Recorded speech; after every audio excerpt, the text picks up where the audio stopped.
출애굽기 탈출하기 오지현 전도사입니다. 야곱의 장래와 요셉의 죽음으로 창세기를 마감한 후에 무려 400년 후에 출애굽기가 시작됩니다.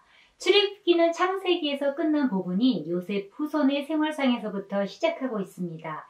이스라엘의 출애굽에 앞서 그들 조상의 입애굽을 다룸으로써 본서가 창세기에 이어지는 내용임을 밝히고 있습니다. 야곱과 함께 각각 자기 가족을 데리고 애굽에 이른 이스라엘 아들들의 이름은 이러하니 르우벤과 시므온과 레위와 유다와 이사갈과 스불론과 베냐민과 단과 납달리와 각과 아세리오. 야곱의 허리에서 나온 사람이 모두 70이요 요셉은 애굽에 있었더라. 요셉과 그의 모든 형제와 그 시대의 사람은 다 죽었고 이스라엘 자손은 생육하고 불어나 번성하고 매우 강하여 온 땅에 가득하게 되었더라.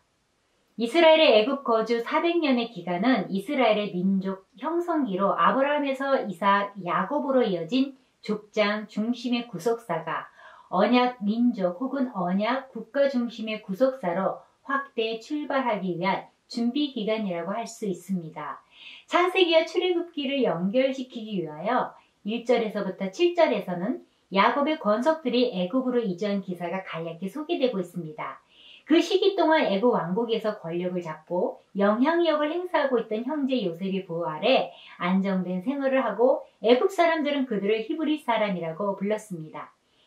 야곱과 함께 애굽으로 이주했던 정착 제1세대들이 모두 죽고 그곳에서 태어난 세대들로 완전히 교체가 되었습니다. 이 시기는 모세의 출생 직전으로 이스라엘이 애굽에 정착한 지 350년이 된 기원전 1520년경으로 추정할 수 있습니다. 이스라엘 자손의 놀라운 수적 증가와 번성은 온 땅에 가득하게 라는 이스라엘 민족의 기하급수적인 팽창을 강조한 말로 애굽의 고센 땅이 차고 넘칠 만큼 되었음을 가리킵니다. 이는 하나님께서 그들을 새로운 땅 가나안으로 인도하실 때가 되었음을 암시합니다. 따라서 애굽의 400년 기간은 하나님의 기억에서 잊혀진 절망의 기간이 아니라 생육하고 번성케 하는 하나님의 도움과 보호와 위로가 항상 함께한 소망의 기간이었음을 뚜렷하게 드러내고 있습니다. 여러분, 세월이 많이 지나면 당연히 번성하는가요? 아닙니다. 오히려 어떤 집안은 점점 쇠퇴하여 망하기도 합니다. 그러나 이스라엘 자손은 생육하고 불어나 번성하고 매우 강하여 온 땅에 가득하게 되었습니다. 그 이유는 무엇일까요? 일찍이 하나님께서 그들의 조상인 아브라함과 야곱에게 주신 자손의 번성 약속이 실제로 성취되었음을 말해줍니다. 내가 너로 큰 민족을 이루고 내 자손을 하늘의 별과 같이 번성하게 하며 내 자손이 땅의 티끌같이 되어 내가 서쪽과 동쪽과 북쪽과 남쪽으로 퍼져나갈지며 내가 거기서 너로 큰 민족을 이루게 하리라. 내가 너와 함께 애굽으로 내려가겠고 반드시 너를 인도하여 다시 올라올 것이며 요셉이 그의 손으로 내 눈을 감기리라 하셨더라. 그러므로 이스라엘 자손이 점점 더 번성하고 온 땅에 가득한 것은 창세기에서의 하나님 약속의 성취입니다. 요셉을 알지 못하는 새 왕이 일어나 애굽을 다스리더니 요셉이 애굽 총리로 재임할 당시 애굽을 통치했던 왕조는 애굽의 북동쪽에서 온 셈족 계통의 힉소스 왕조였습니다. 힉소스 왕조는 타민족에 대해 관대한 정책을 사용했습니다. 언뜻 이해가 잘 되지 않지만 새 왕은 셈족 계통의 힉소스 왕조를 무너뜨리고 새롭게 등장한 제18왕조의 세 번째 왕인 투투못의 1세를 가리킵니다. 이는 순수한 애굽 본토인으로서 이들은 이방인 힉소스인의 정권을 무너뜨리면서 이 왕은 애굽 총리로서의 요셉의 치적을 몰랐다기보다는 오히려 요셉이 자신과 다른 종족, 곧 그들이 몰아낸 힉소스 왕조와 같은 이방이었기 때문에 의도적으로 무시하고 경멸한 것입니다. 이 같은 사실은 새 왕이 일어나라는 단어가 뒤를 잇는다는 뜻이 아니라 반기를 들어 일어나다라는 뜻입니다. 그가 그 백성에게 이르되 이 백성 이스라엘 자손이 우리보다 많고 강하도다. 자, 우리가 그들에게 대하여 지혜롭게 하자. 두렵건대 그들이 더 많게 되면 전쟁이 일어날 때에 우리 대적과 합하여 우리와 싸우고 이 땅에서 나갈까 하노라 하고, 이 땅에서 나갈까는 탈출할까 빠져나갈까 등이 더 정확한 번역입니다. 본절에서 바로가 이스라엘을 학대하는 세 가지 이유가 나타나고 있습니다. 첫째, 이스라엘 자손이 우리보다 많고 강하도다. 민족적 동질성과 단결력이 강한 이스라엘의 급격한 수적 번성에 대한 두려움. 둘째, 전쟁이 일어날 때에 우리 대적과 합하여 우리와 싸우고, 애굽 북쪽의 군사적 요충지인 고센에 살고 있던 이스라엘이 당시 애굽 주위의 열광들과 연합하여 애굽을 칠지도 모른다는 강박관념. 셋째, 이 땅에서 나갈까 하노라. 라암셋과 비돔의 국고성 건축 등 애굽에 막대한 노동력을 제공하던 이스라엘이 탈출함으로써 막대한 노동력을 상실해 버릴지 모른다는 우려 때문입니다. 감독들을 그들 위에 세우고 그들에게 무거운 짐을 지어 괴롭게 하여 그들에게 바로를 위하여 국고성과 비돔과 라암셋을 건축하게 하니라. 그러나 학대를 받을수록 더 번성하여 퍼져나가니 애굽 사람이 이스라엘 자손으로 말미암아 근심하여 이스라엘 자손에게 이를 엄하게 시켜 어려운 노동으로 그들의 생활을 괴롭게 하니 곧 흙 이기기와 벽돌 굽기와 농사의 여러 가지 일이라. 그 시키는 일이 모두 엄하였더라. 국고성 비돔과 라암셋은 전쟁이나 기근 등 유사시를 대비해서 변방이나 전략 요충지에 곡식이나 병기를 대규모로 보관해 두던 창고로 국가 노예가 되는 비참한 처지가 된 것입니다.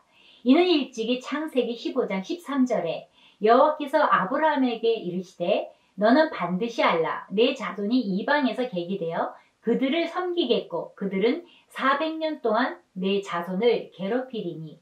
그런데 학대를 받을수록 이스라엘 민족의 수적인 증가가 멈추지 않고 계속되었습니다. 애굽왕이 취한 조치는 11절에 무거운 짐을 지어 괴롭게 하여란 히브리어 아나로 위협적인 눈으로 감시하다 강탈하다 고통을 가하다라는 뜻입니다. 13절에 이를 엄하게 시켜는 이는 가루가 될 정도로 무자비하게 빻고 짓이기는 상태를 가리키는 가혹함으로 번역할 수 있는데 이것은 애굽의 장렬하는 태양과 매서운 채찍 아래서 고된 노역을 했던 히브리인들의 기진한 모습을 연상케 합니다. 결국 히브리어로는 아바드로 종, 노예로 만들다란 뜻입니다.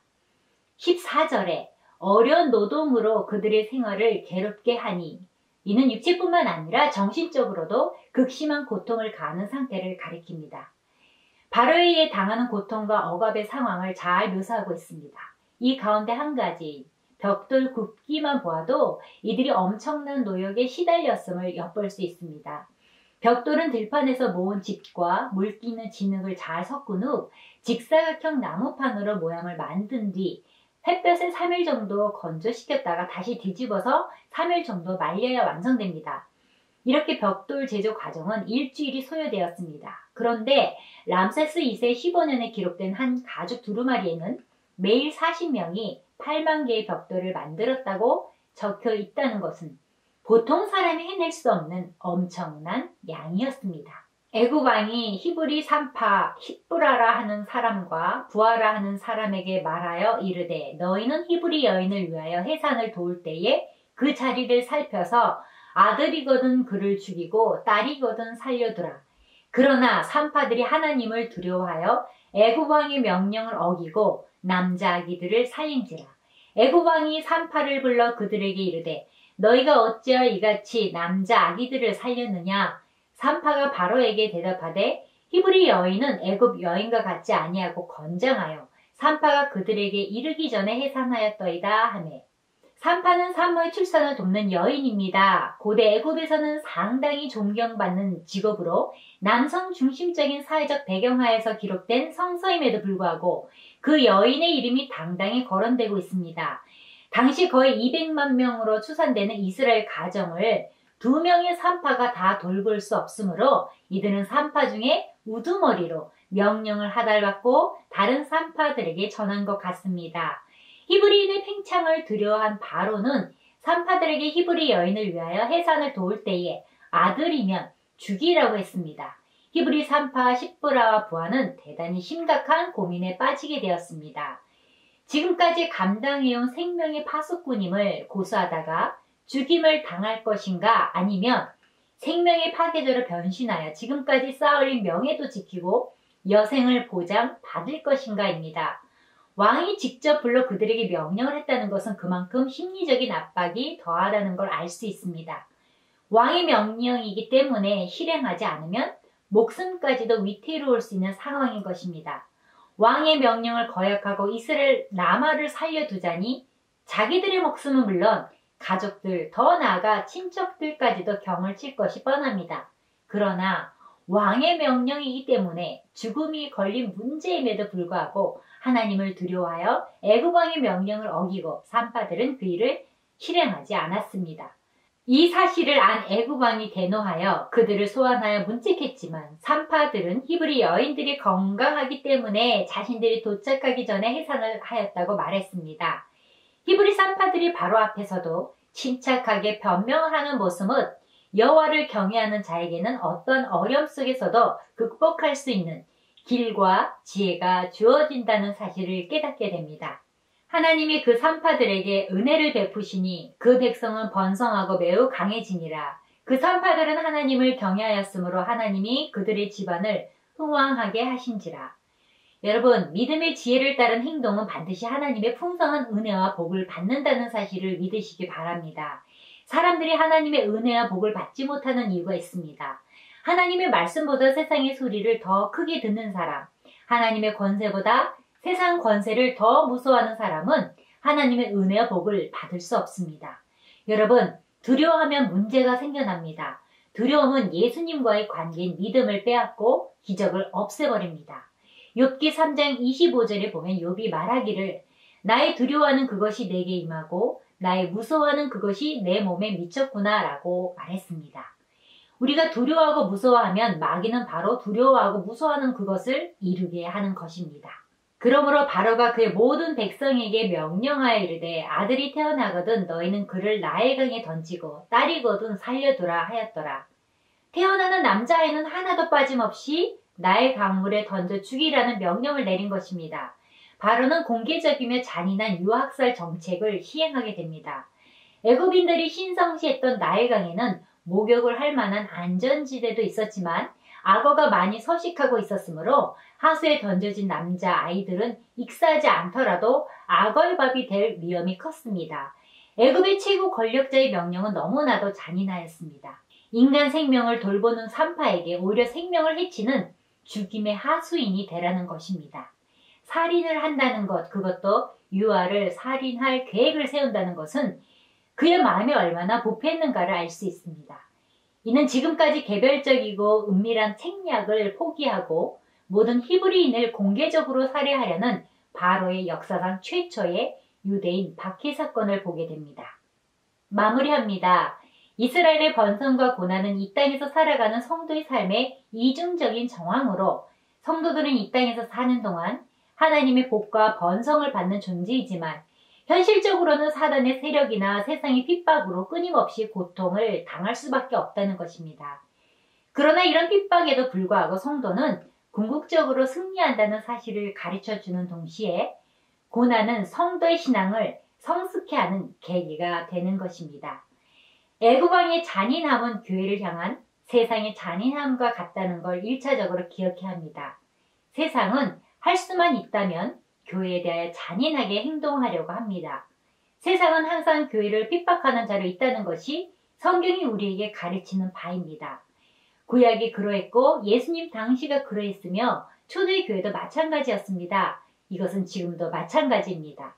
우리가 보기에는 종교의 자유라해서 전혀 핍박을 받지 않는 것처럼 보입니다. 그러나 보이지 않는 핍박이 있습니다. 세상과 교회는 원리와 방향이 다르기 때문입니다. 물론 세상이 우리에 대해서 적대적이라고 해서 우리 역시 적대적이어선 안 됩니다. 오히려 우리는 세상의 소금과 빛이 되어야 합니다. 히브리 산파 시프라 부하는 오랜 세월 동안 애굽의 노예로 살았는데 과연 하나님을 정당히 알고 있었을까요? 그런데도 오늘 본문에서 두 산파가 왕의 명령보다 하나님을 두려워하며 경외했다는 것은 놀라운 일이 아닐 수 없는 것입니다. 세상보다 더욱 두려워해야 할 분은 하나님이란 사실을 잊지 마셔야 합니다. 그래서 성경은 우리에게 이렇게 가르칩니다. 마태복음 10장 28절 말씀으로 마칩니다. 몸은 죽여도 영혼은 능히 죽이지 못하는 자들을 두려워하지 말고 오직 몸과 영혼을 능히 지옥에 멸하실 수 있는 이를 두려워하라. 아멘.